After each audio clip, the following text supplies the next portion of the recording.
President Biden was in our area yesterday touring the destruction left behind by Ida. And there is certainly a lot of destruction. Alongside him, Borough President Donovan Richards, and he joins us now live. Borough President, thank you for joining us this morning.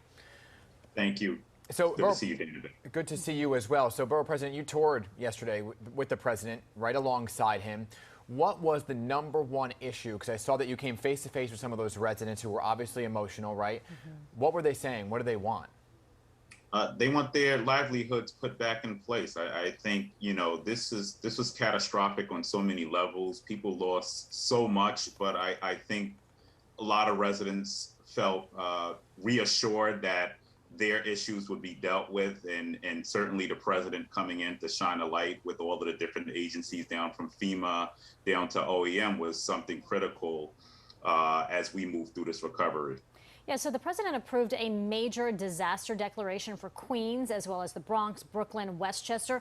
So what does that mean in the form of money for these residents? Because they need it quickly to start these repairs.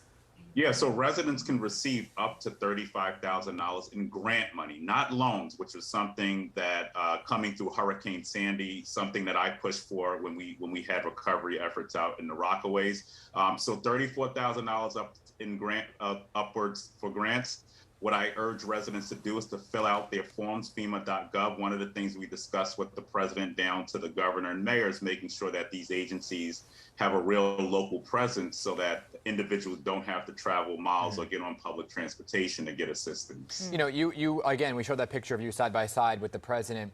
If you can share some of the conversations, a lot of people who live in these communities over in New Jersey as well are saying, oh, well, sometimes it's just words that we hear. But it felt it was a little bit different this time, right? That there is going to be action. What were some of those conversations you had with the president? Well, the big push, and I don't like rhetoric. We don't do photo ops. Yeah, I know. We really need to see investment, and I think that was the key message that Joe Biden brought yesterday to Queens. Queens was the epicenter of this pandemic, and now you look at climate change. We're right back here again. People act like this is something new. This has been a new normal for us here living in Queens for a very long time. So that $3.5 trillion package that Congress and the U.S. Senate need to pass is key in getting Queens back up and running. Yes, it's also key, too. And when you get that investment money, like the $2 billion that we spoke about last week when we talked to you, that money gets utilized very quickly and these repairs are made because, many of the deaths in Queens, they were basement apartments, which we also talked about. Mayor de Blasio saying that there's no plan in place right now to address these illegal apartments that are being blamed for at least 11 lives lost. So what do you think needs to be done, and how can this money be allocated to help situations like this? Well, the mayor should have a plan, and that plan, all we have to do is look to what happened in East New York when we did the basement pilot program there. Unfortunately, the city was not as committed as I would have liked.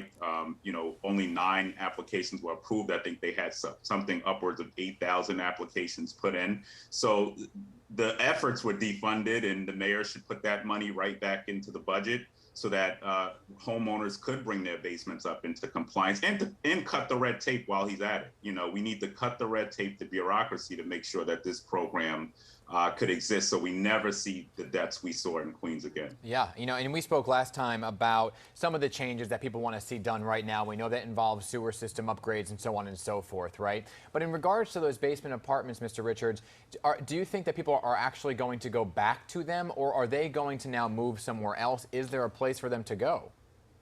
Well, I would say it's going to be a mixed bag. I mean, if a homeowner doesn't have the resources to rebuild in a quick enough manner, people have to go somewhere. And I'm hoping what we're trying to stave off is people going into the shelter system. So right now, housing vouchers are key, and that's something I'm calling for along with State Attorney General Letitia James. We need emergency housing vouchers to place people immediately. But yes, you're going to see people go back to basements because we're in an affordability crisis. Where are these individuals going?